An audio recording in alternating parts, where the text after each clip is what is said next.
In 1989, no, in 1889 rather, some Jews from Russia went to Argentina in search of a new life. They found a culture there that was very different from their own, but over time they blended the Yiddish with the South American and became Yiddish Gauchos.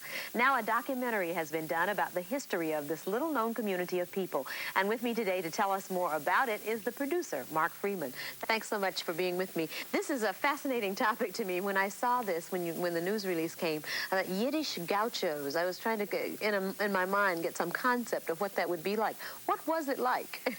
Well, to me, it was pretty amazing. What we had is refugees running from the pogroms in Russia at the turn of the century, coming to the wilderness, the plains of Argentina, not really knowing anything about farming or ranching. How did they choose Argentina? Well, Argentina was a very rich and underpopulated land at that time, and for some people, it was the promised land. There was actually an organization called the Jewish Colonization Association that was founded by Baron de Hirsch.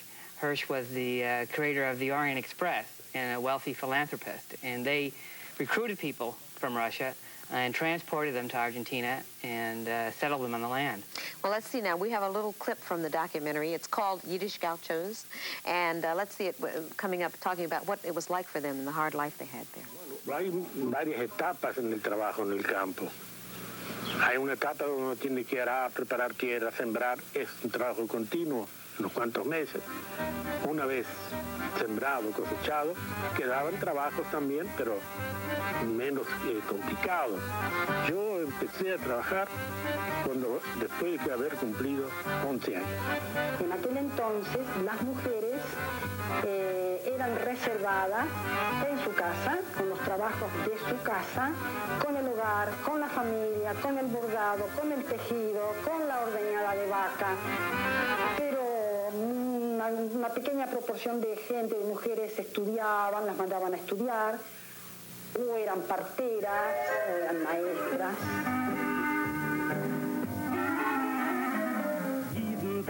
Freilich in a Masel wie geschah, in a Winkel Argentine, Moschiach ist schon da. Dort ist nicht nur kein Christen, nur jeden klein und groß. Der Apotheker und der Beider, der Kommissar und Huis in Mosesville. Mein klein Städtel, Mosesville. Mosesville was the Jerusalem of Argentina. Everybody referred to their culture as Yiddish land. They all came from this country of Yiddish. There were 3 Yiddish dailies. I think that's one more than New York had at the same time.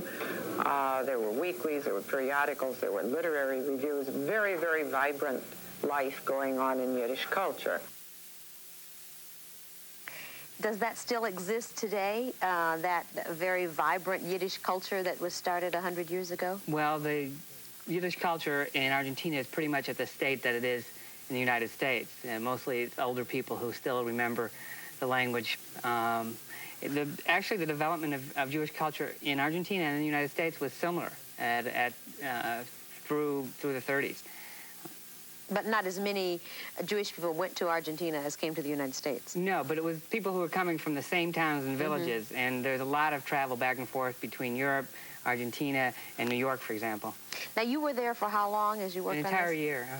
And what did you, how were you treated while you were there, and how did you sort of set up your entry into this community? Well, it was wonderful. People were quite open. We initially worked with the organized Jewish community. The community is kind of centralized like most things are in Argentina. When with the proper introductions, we just had a wonderful time. We were in a small town, for example, Dominguez, in Entre Rios, and there was no place to stay.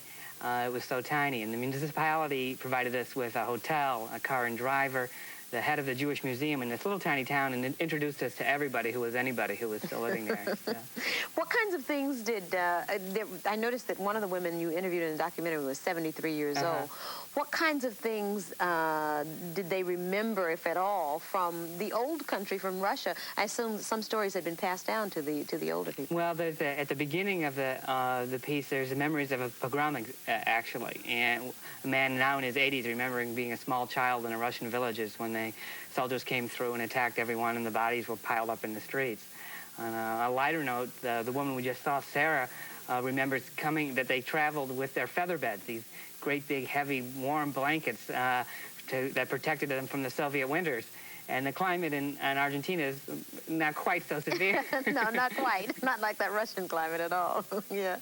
Now, when they came to Russia, when they came to Argentina from Russia, I assume that the indigenous people who were there, the Argentinians, they did not get along well at first, but then eventually they did begin to be friends. Right. In the beginning, there was a lot of misunderstanding and certain suspicion, I suppose. They tell stories that the Jews first thought that the gauchos, who were all black and often were bearded, were some kind of rabbis. And that's interesting. The gauchos, for their part, have a very strong macho tradition and are very quick to take offense. And the Jews not knowing the language, there were some misunderstandings and some... but the gauchos eventually taught them how to farm exactly. and how to set up the land. And in fact, they tell stories of not only the Jews learning to rope and ride and dress like gauchos, but the gauchos, in many cases, learned to speak Yiddish, though, because the Jews are the predominant social force in these small villages. Okay, well, thank you so much for being with me, Mark, to talk about Yiddish Gauchos.